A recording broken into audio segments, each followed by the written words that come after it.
ایک شخص کا واقعہ آتا ہے ابو بکر بن عبد الباقی کا. وہ بیت اللہ گئے اور جب وہاں گئے تو انہوں نے اپنا سارا فریضہ سر انجام دیا. کچھ دن گزرے تو وہ ہی واز ناٹ ویری رچ. ان کا راشن جو تھا وہ ختم ہو گیا. اور جب راشن ختم ہوا تو بھوک اور پیاس کا عالم. مکہ کے ایک دن گلی میں جا رہے تھے تو ان کو نا ایک پیکٹ ملا. انہوں نے اس پیکٹ کو اٹھایا, تھوڑا ہیوی تھا وہ. انہوں نے کہا چلو میں کمرے میں جاتا ہوں اور دیکھتا ہوں کیا ہے اس میں. کمرے میں گئے تو ایک ایسا ہار تھا جو کہتے ہیں میں نے آج تک نہیں دیکھا تھا. It was very unique, it was very precious. کہتے ہیں کہ میں بڑا حیران ہوا یہ کس کا ہوگا. خیر الٹیمیٹلی میں نکلا اپنے کمرے سے باہر, حرم کی طرف آ رہا تھا تو مکہ کی گلیوں میں نے ایک دیکھا ایک شیخ یعنی ایک بزرگ انسان تھا جس کے ہاتھ میں 500 دینار تھے اور وہ اناؤنسمنٹس کر رہے تھے کہ میرے گھر والوں کا ہار گما ہے, جس شخص کو مل جائے وہ مجھے دے, میں اس کو 500 دینار دوں گا. ابو بکر رحمہ اللہ نے سوچا کہ میرے پاس تو پیسے نہیں ہیں, میرے پاس تو راشن نہیں ہے, میں تو بھوک پیاس کا عالم ہے, تو میں اس کو ہار دوں گا اور اسے پیسے لے لیتا ہوں. کمرے میں گئے تو کہا آپ سے 3 سوال ہیں, آپ اس پیکٹ کی نشانی بتائیں, جس چیز سے اس پیکٹ کو باندھا گیا اس کی نشانی بتائیں, اور اس ہار کی نشانی بتائیں. صرف 3 نشانیاں بتا دیں. تو انہوں نے کہا پیکٹ ریشم کا ہے. انہوں نے کہا بالکل ٹھیک ہے آپ نے. انہوں نے کہا کہ جو پیکٹ جس چیز سے پیکٹ کو باندھا گیا ہے وہ بھی ریشم کا دھاگا ہے. انہوں نے کہا بالکل ٹھیک ہے آپ نے. اور تیسرا چیز کا انہوں نے کہا اس میں 30 نگ لگے ہوئے ہیں اس ہار میں. انہوں نے کھولا اس ہار کو, دیکھا 1 2 3 4 5 6 30 کمپلیٹ, یہ آپ کا ہار. تو انہوں نے کہا یہ 500 آپ کے دینار. کہتے ہیں نہیں مجھے نہیں چاہیے. کہتے ہیں کیوں بیٹا, میں نے تو وعدہ کیا تھا کہ میں شخص دوں گا.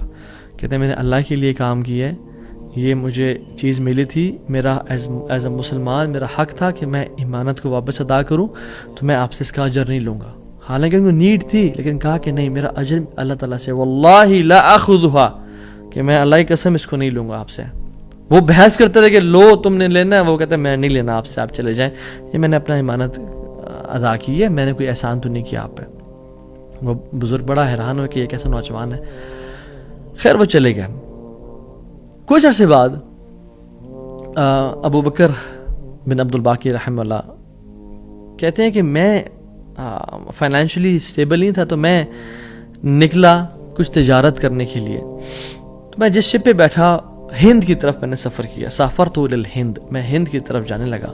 اور کہتے ہیں جب راستے میں تھا تو اتنے برے طوفان نے ہماری شپ کو ہٹ کیا کہ پانی شپ کے بیچ میں آ گیا اور لاگز بکھر گئے اور وہ کشتی ٹوٹ گئی.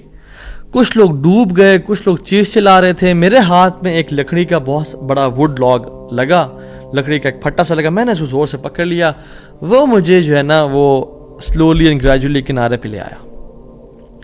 میں جب اس آئلینڈ پہ پہنچا تو دیکھا الحمدللہ وہاں پہ بالکل وہ ابینڈنڈ آئلینڈ نہیں تھا, وہاں پہ لوگ آباد تھے.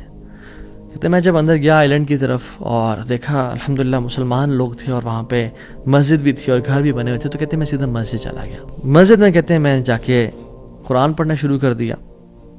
جب قرآن پڑھا تھا تو ایک مزدور آیا میرے پاس اور کہتا ہے کہ آپ تو بڑا پیارا قرآن پڑھتے ہیں, اور ہمارے تو اس آئلینڈ پہ آپ کہاں سے آئے ہیں؟ ہمارا تو اس آئلینڈ پہ یعنی کوئی اچھا قاری نہیں ہے موجود کہ جو قرآن ایسے پڑھے. ماشاءاللہ یو ریسائٹ بیوٹیفل قرآن. تو آپ ایک کام کریں, آپ پلیز میرے بچوں کو پڑھا دیں. سلولی اینڈ گریجولی لوگ آتے گئے اور ان کو اپنے بچے پڑھاتے گئے, اور وہ ابو بکر رحمہ اللہ اس مسجد کے بڑے نوبل شخص بن گئے کہ لوگ ڈیمانڈ تھی بہت زیادہ, قرآن پڑھ کسی کو آتا نہیں تھا, تو انہوں نے اپنے بچوں کو لایا اور لوگ بھی پڑھنا شروع ہو گئے, اور ان کو اس مسجد کا ایک طرح سے لیڈر بنا دیا کہ آپ اس کو رن کریں. کچھ عرصے بعد جب ابو بکر رحمہ اللہ کہتے ہیں میں ابھی جاتا ہوں اس آئلینڈ کو چھوڑ کے, مجھے نکلنا ہے یہاں سے, مجھے اپنے گھر کی طرف اور اپنے بزنس کی طرف واپس جانا ہے, تو مجھے اجازت دیں. تو ان لوگوں نے بڑا ان کو پش کیا اور کہا کہ نہیں آپ نہ جائیں, آپ کی آنے کی وجہ سے ہمارے پورے آئلینڈ میں قرآن کی تعلیم پھیل رہی ہے, you such a noble and wonderful gentleman, آپ پلیز یہیں پہ رکیں. تو انہوں نے کہا کہ نہیں بھائی میری لائف ہے, میں نے شادی بھی کرنی ہے اور سب. کہتے ہیں ہم آپ کو یہاں پہ رہائش دیں گے, ہم آپ کو یہاں پہ شادی کرائیں گے آپ کی, آپ یہاں پہ رکیں. تو انہوں نے کہا چلو ٹھیک ہے. انہوں نے ان کی شادی کر دی ایک عورت سے, اور کہا کہ یتیم لڑکی ہے اس سے آپ کی ہم شادی کرتے ہیں. ہے تو وہ یتیم لیکن ہے بڑی مالدار وہ, کیونکہ اس کا باپ جو تھا وہ بڑا رچ انسان تھا. انہوں نے کہا ٹھیک ہے. جب ان کا نکاح ہوا اور اس لڑکی کے پاس جب آ کے بیٹھے, یعنی جو فرسٹ نائٹ, جب اس لڑکی کو دیکھا اور اس کے گلے پہ نظر پڑی تو وہ حیران ہو گئے یہ دیکھے کہ جو مکہ کی گلیوں میں ان کو جو ایک نیکلیس ملا تھا وہ اس لڑکی نے اپنے گلے میں پہنا ہوا ہے. وہ بڑے حیران اور پریشان ہو گئے. کچھ ٹائم بعد جب لوگوں نے پوچھا سب معاملات ٹھیک ہیں, سب سیٹ ہے, کوئی مسئلہ پریشانی تو نہیں, کہتے ہیں کہ سب ٹھیک ہے الحمدللہ. ایک چیز میرے ذہن میں ہے جو جس کا جواب نہیں ملا مجھے. کہتے ہیں کہ جو میری بیوی ہے, اور میں اسے پوچھ بھی نہیں سکا ابھی تک کیونکہ حیا اور شرمندگی ویسے کہ یہ تم نے کہاں سے ملا, because it's very expensive necklace. کہیں اس کو یہ لگے کہ میں لالچی انسان ہوں یا میری نظر اس کے نیکلیس پہ ہے. تو یہ نیکلیس اس کو کہاں سے ملا؟ مجھے تو مکہ کی گلیوں میں ملا تھا اور میں نے ایک بزرگ انسان کو دیا تھا. وہ لوگ کیا کرنا شروع ہو گئے, فہللو وکبرو, وہ کہتے ہیں لا الہ الا اللہ, اللہ اکبر کہنا شروع ہو گئے وہ لوگ.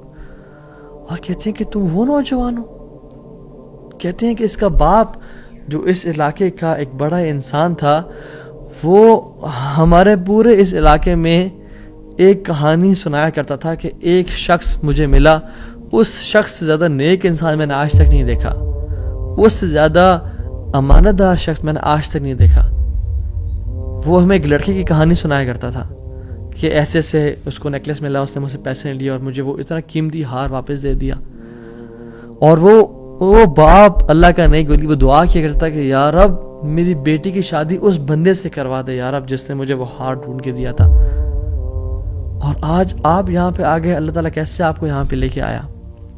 اور وہ بڑا حیران ہوئے کہ سبحان اللہ, کس طرح سے انہوں نے ہار اللہ کے لیے دیا اور اس کا اجر صرف اللہ سے کی امید رکھی, اور اللہ تعالیٰ نے کہاں سے لا کے ان کو یہاں پہ ان کی شادی کروائی اور ان کی لائف کو سیٹل کیا, اور ہار بھی ان کو واپس لوٹا دیا.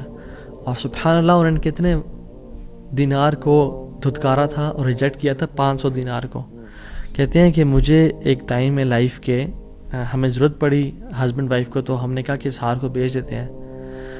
جب اس ہار کو ہم نے بیچا تو اس کے 5 لاکھ دینار ہمیں ملے, 5 لاکھ دینار اس کو ملے.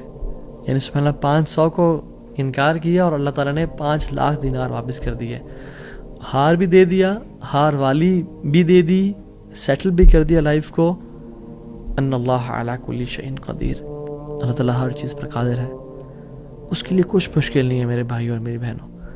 آپ کی لائف میں پریشانیاں ہیں, مشکلات ہیں, زندگی تنگ ہے, آپ اللہ کو اس کے ناموں سے پکاریں, آپ اپنی نیت ٹھیک کریں, آپ اپنے اجر کا سوال لوگوں سے نہ کریں, صرف اللہ سے امید رکھیں, پھر دیکھیں آپ کی زندگی کس طرح سے آسان ہوتی ہے.